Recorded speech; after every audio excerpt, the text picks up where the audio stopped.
Hi గారు, welcome to our channel. ప్రస్తుతం మనతో పాటు భరద్వాజ్ గారు సీనియర్ జర్నలిస్ట్ ఉన్నారు. వారితో ఒకసారి మాట్లాడదాం. సో నమస్కారం సార్. నమస్తే అండి. సో నిన్న సంక్రాంతికి వస్తున్న డిస్ట్రిబ్యూటర్లు అంతా కూడా ప్రెస్ మీట్ పెట్టారు సార్. అంటే దీంట్లో చాలా అంశాలు అయితే వాళ్ళు మాట్లాడారు. గత 3-4 సంవత్సరాల్లో వాళ్ళకి అంత లాభాలు తెచ్చిపెట్టిన సినిమా, అంతే అందరు డిస్ట్రిబ్యూటర్లు లాభాలకు గురైన సినిమా ఇదే అని కూడా చెప్పుకొచ్చారు. అండ్ ఇప్పుడున్న పరిస్థితుల్లో ఆ డిస్ట్రిబ్యూటర్లు మేము లాస్ అయ్యామని చెప్పుకోలేని పరిస్థితి ఉంది. లాస్ అయినా కూడా మేము చెప్పలేము, చెప్తే ఒకవేళ మాకు మళ్ళీ నెక్స్ట్ సినిమా ఇవ్వట్లేదని కూడా వాళ్ళు వాపోతున్నారు.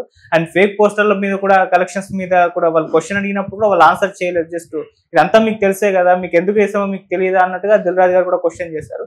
సో ఎంటైర్ ఆ ప్రెస్ మీట్ చూస్తే వాళ్ళ ఇబ్బందులు, వాళ్ళకున్న లిమిట్స్ గురించి మాట్లాడడం జరిగింది సార్. మరి మీ ఒపీనియన్ సార్ వాళ్ళ కామెంట్స్ పైన? అంటే డిస్ట్రిబ్యూటర్లు కాదండి, వాళ్ళందరూ బయ్యర్లు.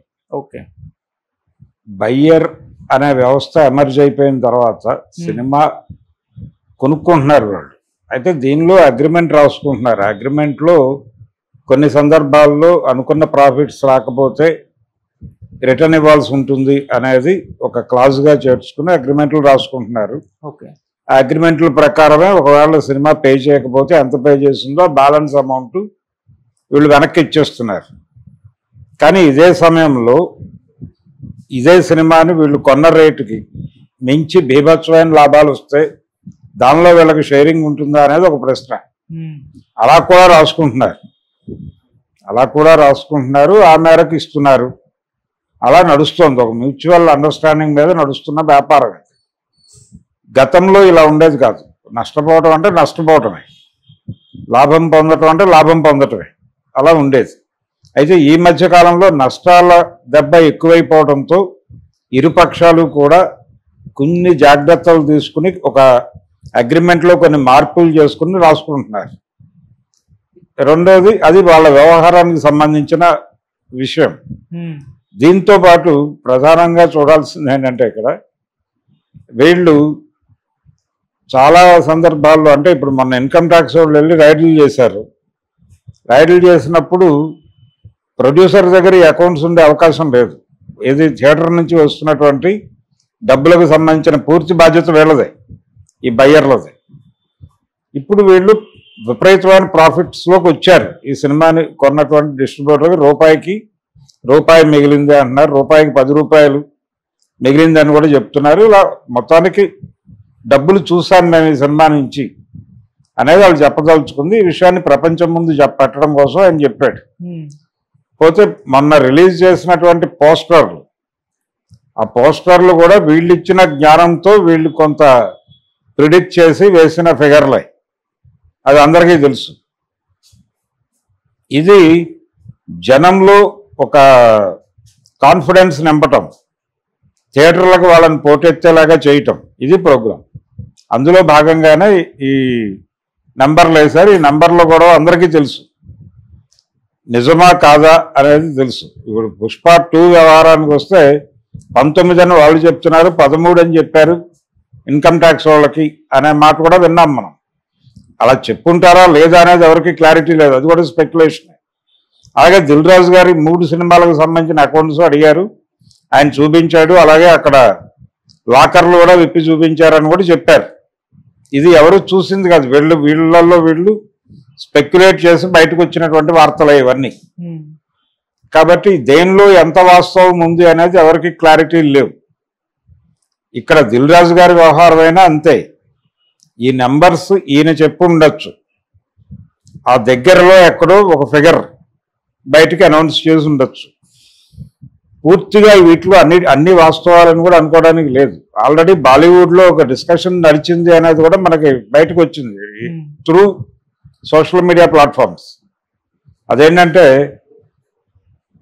వీళ్ళు సినిమాని బిగ్ స్కేల్లో తీయటం మాత్రమే కాదు, పాన్ ఇండియా సినిమాని భారీ బడ్జెట్తో సినిమా తీయటం మాత్రమే కాదు, నెంబర్స్ కూడా చాలా భారీగా వేసి బయట పెడుతున్నారు.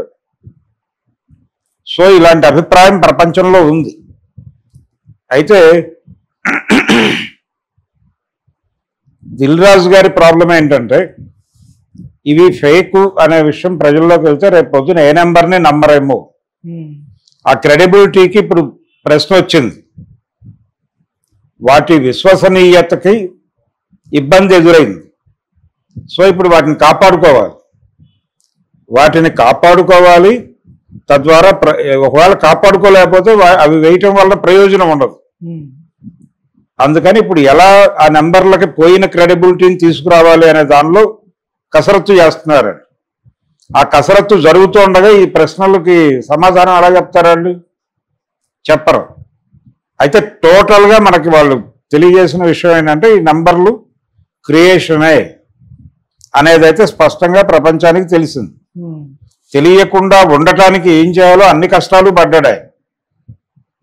పడుతూనే మీకు తెలియదా అనటంలోనే అది ఉంది. మీకు తెలియదా అనటంలోనే ఇది ఫేక్ అనే విషయం మీకు తెలియదా అనేదే సెన్స్, అంతకుమించి ఏం లేదు. దీని మీద మీరు ఎందుకు గుచ్చుతారు 10 సార్లు? గుచ్చకండి. జనం నమ్మితే నమ్ముతారు, లేదంటే లేదు. మీకెందుకు వచ్చిన గొడవ? అది మాకు జనాల సెంటిమెంట్కి సంబంధించిన వ్యవహారం, మాకు జనం ఎమోషన్కి సంబంధించిన వ్యవహారం. మధ్యలో మీరు వేలు పెట్టద్దు అని చెప్పుండొచ్చు. కానీ అంత సమాధానం చెప్పకుండా గబుక్కున ఒక మాట జారాడు. ఈ మాట జారటం అనేది మీకు తెలియదా అనే మాట జారటం వలన చాలా లీడ్స్ బయటకు వెళ్ళిపోయినాయి. ఇప్పుడు ఆయన ఏ పని అయితే చేయకూడదు అనుకున్నాడో ఆ పని జరిగిపోయింది. ఆ నెంబర్స్ తాలూకా క్రెడిబిలిటీ పోయింది. ఇప్పుడు ఆ క్రెడిబిలిటీ నిలబెట్టడం కోసం యుద్ధం చేయాలి. ఓకే, లేదు అంటే అసలు నెంబర్ గేమే పక్కకు పెట్టేయాలి. నెంబర్ గేమ్ లేదు ఇక. మా సినిమా 1000 కోట్లు లేకపోతే మా సినిమా 2000 కోట్లు 3000 కోట్లు అని చెప్పడం అనే గొడవే లేదు. మరి ఆ పరిస్థితి తెచ్చుకుంటారా అంటే తెచ్చుకోరు డెఫినెట్గా. దీనికి ఏదో మసిపూసి మారేడుకాయ చేసే ప్రయత్నం చేస్తారు. జనంలో ఆ బిలీఫ్ నిలబెట్టడం ద్వారా సినిమాని నిలబెట్టగలం అని నమ్ముతున్నారు ఇప్పటికీ. ఆ నమ్మకంతోనే ఈ డ్రామాలన్నీ నడుస్తున్నాయి. ఓకే, కాబట్టి ఒకటి చాలా క్లియరు, అది డ్రామా. ప్రతిదీ డిజైన్ డే, ప్రతి advertisement design day, condition supply. ఈ కండిషన్ సప్లై అనేది కీలకం. అదే ధర్మసూత్రం, అంతకు మించి వేరే ధర్మం లేదు. అండ్ ఇంకో కామెంట్ కూడా, స్టేట్మెంట్ కూడా ఇచ్చారు సార్. అంటే బడ్జెట్ ముఖ్యం కాదు, ఇప్పుడు ఆ కథ ముఖ్యం, కథ నిలబెడుతుంది అని చెప్పేసి దిల్ రాజు గారు చెప్పారు. సో ఇప్పుడు వీళ్ళు రియలైజ్ అయ్యారా అని చెప్పేసి చర్చించుకుంటున్నారు. ఎందుకంటే నాగవంశీ గారి కామెంట్స్ మనం చూసాం. 4 ఫైట్స్, సాంగ్స్ వీళ్ళు ఉంటే సరిపోతుంది కదా, ఫ్యాన్స్ కి అంతకన్నా ఏం కావాలి మీరు పెట్టే బడ్జెట్ కి అని చెప్పేసి అంతకుముందు ఒక కామెంట్ చేశారు. సో ఇప్పుడు దానిపైన విమర్శలు వచ్చాయి. ఇప్పుడు ఈయన రియలైజ్ అయిపోయారు, ప్రొడ్యూసర్లు కూడా ఇక నుంచి మంచి కథలు ఉన్న సినిమాలే చేస్తారేమో అని చెప్పేసి జనం నుంచి కూడా ఆశిస్తున్నారు సార్. మరి ఆయన ఇప్పుడు కథలు లేకుండా ఎవరు సినిమాలు చూడరు. ఏదో ఒక పాయింట్ ఉండాలి దానిలో. ఆ పాయింట్ లేకుండా సినిమాలకు వచ్చే పరిస్థితుల్లో జనం లేరు. రెండోది, కోవిడ్కి ముందు ప్రజల అభిరుచులు వేరు, కోవిడ్ తర్వాత ప్రజల అభిరుచులు వేరు. ప్రజల ఆలోచన స్థాయి అంతకు ముందు వేరు, తర్వాత వేరు. వీళ్ళ స్థాయి పెరిగింది. ఈ పెరిగిన స్థాయిని అందుకునే సినిమాలు తీసారా నిజంగా వీళ్ళు అంటే లేదనే చెప్పాలి. సగం పెద్ద స్టార్స్ డిజాస్టర్లన్నీ కూడా రీమేకుల నుంచి వచ్చినాయి. మారిన ప్రపంచంలో మారని ఎత్తుగడలతో వెళ్తున్నారు. అందుకని దెబ్బతింటున్నారు. భోళాశంకర్లు, గాడ్ ఫాదర్లు ఎందుకు దెబ్బతిన్నాయి? భీమ్లా నాయకులు ఎందుకు దెబ్బతిన్నాయి అంటే డ్యూ టు కంటెంట్ ల్యాప్సెస్. అంటే కంటెంట్ ప్రపంచానికి తెలుసు వాళ్ళు ఏం తీయబోతున్నారు. తెలిసిన తర్వాత ఇంకేం క్యూరియాసిటీ ఉంటుంది అక్కడికి వెళ్ళాలని. చూద్దాంలో 4 రోజులాగే ఏదో ప్లాట్ఫామ్లో వస్తుంది, అప్పుడు చూసుకుందాం అనుకుంటాడు. సో ప్రజల్లో క్యూరియాసిటీని మీరే చంపేశారు. అది మీకు అర్థమైంది. అర్థమైన తర్వాత అయినా మీరు సినిమా ఎలా తీయాలి? అన్ప్రెడిక్టబుల్గా వెళ్ళాలి. అన్ప్రెడిక్టబుల్గా వెళుతున్నామనే పేరుతో, అంటే ఇక్కడ జరుగుతుంది అంటే బడ్జెట్లు ఎందుకు పెరుగుతున్నాయి? వీళ్ళు ఇప్పటికైనా సరే